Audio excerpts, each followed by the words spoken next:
The motel was one of those places you only stay in because it's cheap and there's nowhere else for miles. A narrow strip of cracked asphalt leading to 20 identical doors, each room with a faded number screwed onto the frame, and a humming light that never stopped flickering. Mason had been driving for 14 hours that day. An endless highway through the desert, chasing a storm that refused to break.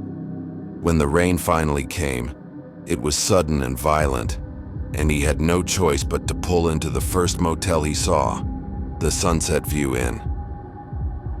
The lobby was empty except for an elderly man behind a yellowed counter. His smile didn't reach his eyes. "Room 6, the man said, sliding an old brass key across the counter. "Try not to open the drawer by the bed." Mason blinked, thinking he'd misheard. "Sorry?" the old man repeated without looking up. "Just don't open it." Assuming it was a joke, Mason laughed politely, grabbed the key, and headed to his room. The storm outside had turned the parking lot into a shimmering sheet of black water. Inside, the room smelled faintly of mildew and disinfectant. The wallpaper was peeling, the television was a bulky relic from the 90s, and the carpet squelched faintly under his boots. But he didn't care. All he needed was sleep. He dropped his duffel bag, kicked off his shoes, and collapsed onto the bed. The rain hammered the window so hard it almost drowned out the faint ticking sound coming from the nightstand. It took him a full minute to realize what it was. A rhythmic, almost wet tick, tick, tick, like fingernails tapping on wood. When he turned toward the nightstand, he froze. The sound was coming from inside the drawer. He hesitated, remembering the old man's words. "Don't open the drawer." But curiosity has a way of crawling beneath reason, especially when you're alone and tired. Slowly, Mason reached for the handle. The moment his fingers touched the metal, the ticking stopped. He waited. Nothing. Then, with one steady pull, he opened it. Inside lay a small porcelain doll. Its dress was stained and frayed, the white lace yellowed with age. One glass eye was missing, and where it should have been was just a dark, empty socket. Its remaining blue eye gleamed faintly in the dim lamplight. Mason stared for a moment, then exhaled in disbelief. "That's what he meant," he muttered. "Weird joke." He shut the drawer and got up to turn off the light. But when he looked back at the nightstand, the drawer was open again. The doll was sitting upright. He stood still for a long time, listening to the wind howl outside. He laughed nervously. "All right, someone's screwing with me." He grabbed the doll and tossed it into the trash can near the bathroom, then checked the drawer. Empty. He locked the door, turned off the lamp, and lay down again. At around 2:47 a.m., he woke up to the sound of the phone ringing. It was the room phone, an old rotary model bolted to the wall. When he answered, the line was dead, just static. Then faintly a whisper. "You shouldn't have touched her." He slammed the receiver down and turned on the lights. The drawer was closed this time. The trash can, though, was empty. The doll was back on the nightstand. Now it was facing him. Mason's breath quickened. He grabbed his jacket and bag, ready to leave, but the doorknob wouldn't turn. It was jammed, as if someone was holding it from the other side. Panic set in. He picked up the lamp, smashed it against the window, but it didn't even crack. The storm outside howled louder. He turned back toward the doll, only to find it lying on its side, closer to the bed. Then, in the faint glow of the broken lamp, the doll's lips moved. It was barely perceptible, but enough for his heart to drop into his stomach. "Don't leave me here again," it whispered. Mason bolted for the bathroom, slamming the door shut. He could hear faint tapping at first, then scratching. Deliberate, rhythmic scratching at the wood. The sound grew faster, frantic, as if small fingers were digging through the door itself. He looked around desperately. The bathroom had a vent near the ceiling, just large enough to fit his hand. Inside, he found something stuffed in with insulation, a piece of paper. When he unfolded it, the handwriting was shaky. "If you find her, don't stay the night." He didn't sleep. He sat in the corner of the bathroom, listening to the tapping fade into silence sometime around dawn. When he finally dared to open the door, the room was quiet again. The doll was gone. He left without checking out, throwing the key onto the counter as he passed the front desk. The old man wasn't there. Just a small wooden sign with the words, "Back soon," written in faded paint. Outside, the rain had stopped. The world looked normal again, bright, washed clean by the storm. Mason climbed into his car and took one last look at the motel through the rearview mirror. Room 6's curtain was open. A small porcelain doll sat on the windowsill, watching him drive away. He didn't notice until later that night, hundreds of miles down the road when he stopped for gas. As he opened his trunk to grab his jacket, he froze. Sitting on top of his bag was the doll, one glass eye missing, the other glinting in the sunlight. Its lips were slightly parted as if caught mid-whisper. When Evelyn retired from teaching, she thought she'd fill her quiet evenings with small hobbies, reading, baking, maybe a little gardening. But somewhere along the way, she discovered online auctions. It started innocently, old books, vintage postcards, forgotten trinkets from estate sales. Then one day she stumbled upon something that caught her eye, an antique porcelain doll listed under early 1900s, handmade original clothing, minor wear. The doll had long blonde curls, a cracked cheek, and the palest blue eyes Evelyn had ever seen.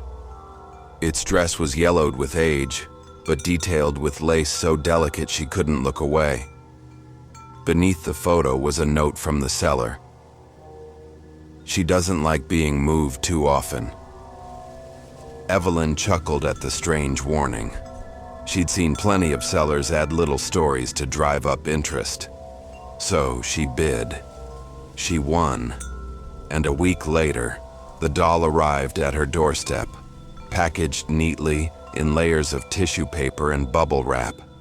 When she lifted it out of the box, something about it felt heavier than she expected, not in weight, but in presence. She placed it on a shelf in her living room, between a vase and a row of old hardbacks, and went about her day. That night, while reading in bed, Evelyn thought she heard something faint, like the soft rustle of fabric. The sound came from the hallway. She paused, listening. It stopped when she held her breath. Blaming her old house for creaking, she turned off the light. By morning, she found the doll on her kitchen table. Her first thought was that she must have moved it the day before and forgotten, but deep down she knew she hadn't. She carried it back to the shelf and placed it there again, muttering, "You stay put this time." 2 days later, she received another parcel. Inside was another doll, one she didn't order. The return label was blank. This one was smaller, with dark hair and a cracked smile. A folded note lay inside the box. "Now you must keep her too." Evelyn's hands trembled as she read the words. There was no sender, no tracking number, no sign of where it came from. She tried calling the post office, but they had no record of the package being logged at all. That night, she set both dolls side by side on the shelf, their glass eyes catching the faint orange glow of her table lamp. The next morning, she woke to find one doll on her pillow and the other on the floor, its porcelain face shattered. For the first time in her life, Evelyn felt true fear in her own home. She gathered both dolls, wrapped them in cloth, and drove to the nearest thrift store. The clerk took them without question. But the next morning they were back, sitting on her couch. Every trace of the cloth was gone. Every crack had vanished. The blonde doll now wore a tiny silver locket around its neck that hadn't been there before. When she opened it, there was a small photograph inside. A child, maybe 8 years old, with hollow eyes and a faint smile. Evelyn tried calling the seller, but the auction listing had been deleted. The username no longer existed. In its place, her account received a message. "Thank you for keeping your promise." From that night on, she couldn't sleep more than a few hours at a time. The faint rustling grew louder, sometimes followed by the soft scrape of porcelain on wood. The dolls began to move room to room, never when she was watching, but always after she left. She once found them standing side by her front door, facing it as if waiting for someone. Desperate, she called her sister to come stay for a few days. When her sister arrived, she found Evelyn pale, trembling, her eyes darting constantly toward the living room. The dolls sat quietly on the shelf, unmoving. Her sister laughed nervously and said, "Evie, they're just dolls." Evelyn nodded but whispered, "They listen when you say that." That night, her sister woke to the sound of footsteps in the hallway, too light to be Evelyn's. When she turned on the lamp, the door creaked open by itself, and in the sliver of moonlight, she saw one of the dolls standing on the floor, staring up at her. The next morning, her sister was gone, her car still in the driveway, her belongings untouched. Evelyn called the police, her voice shaking. They searched the house, the yard, the nearby woods, but there was no sign of her. Only the dolls remained. When the police left, Evelyn sat in silence for hours. The blonde doll's locket was open again, and inside was a new photograph. Her sister's face, frozen mid-scream. The following weeks blurred together. Evelyn stopped eating. She stopped calling anyone. Her curtains stayed closed and the lights stayed off. Neighbors said they could see her through the window sometimes, sitting perfectly still in her armchair, the dolls lined up in a row facing her. When a welfare check was finally done months later, the police had to break down the door. The house smelled of dust and something faintly sweet, like old flowers. Evelyn was gone. In her place sat 4 porcelain dolls, all with identical blue eyes. And one of them wore Evelyn's glasses. When Daniel and his wife Claire bought the old countryside house, they knew it needed work. It sat at the edge of a quiet rural town in upstate Vermont, surrounded by tall pines and silence so heavy it almost had weight. The house had character, that was certain. Creaking floors, tall windows, and a wraparound porch that sagged in the middle. The realtor had mentioned that the last owner, an elderly woman, had lived there alone for over 40 years. She'd died in her sleep, they said, peacefully. But from the first night, Claire couldn't sleep. She said she heard faint footsteps outside the bedroom window, and once she woke Daniel because she swore she heard whispering beneath the floorboards. He brushed it off, blaming the wind and their imagination. After all, the house was nearly a century old. It was bound to make noises. 2 weeks later, Daniel decided to start repairs on the porch. The boards were rotten, and one corner was sinking slightly. He grabbed his tools, removed a few planks, and stopped when he saw something buried in the dirt below. It was wrapped in a faded red blanket, small enough to fit in both hands. Thinking it was an animal, he carefully brushed off the dust. But as the fabric came loose, a porcelain face emerged, cracked and grimy, its eyes a startling shade of blue beneath years of dust. A doll. It had been buried beneath the porch, lying face up, staring toward the floorboards. Its dress was old-fashioned, the kind children might have played with a century ago. Someone had tied its wrist together with twine. Daniel called Claire over. She knelt beside him, staring at the thing with visible unease. "Why would someone bury a doll here?" she asked. Daniel shrugged. "Maybe it's just trash from the previous owners." That night, the noises returned. Only this time, Daniel heard them too. Faint scratching beneath the floor, rhythmic, like fingernails on wood. Around 3 a.m., they both woke to the sound of something rolling across the hallway outside their bedroom. When Daniel got up to check, the doll was sitting upright against the wall near their door. He froze. "I thought we left that thing outside." They had. He was certain of it. He picked it up, set it in the shed, and locked the door. But by morning, it was back on the porch, propped neatly on one of the steps. Claire begged him to throw it away, so he did. He drove 10 miles out to a dumpster by the highway, tossed it in, and came home. But when they returned from town that afternoon, there it was again, sitting on their porch swing, the twine around its wrists now untied. That night, the air in the house felt thick and cold. Every room seemed to hum with faint static. Claire's reflection in the bathroom mirror looked pale, almost distorted. When she turned away, she thought she saw a small shadow dart past the doorway. By dawn, she was crying. "We have to leave this place," she whispered. Daniel, exhausted and angry, stormed out to the porch, grabbed the doll, and hurled it into the fire pit. He doused it with lighter fluid and struck a match. The flames rose high and hot, filling the air with a sharp chemical odor. For a moment, he felt relief. Then the fire went out. Completely. The doll sat in the ash untouched. Its blue eyes gleamed through the smoke.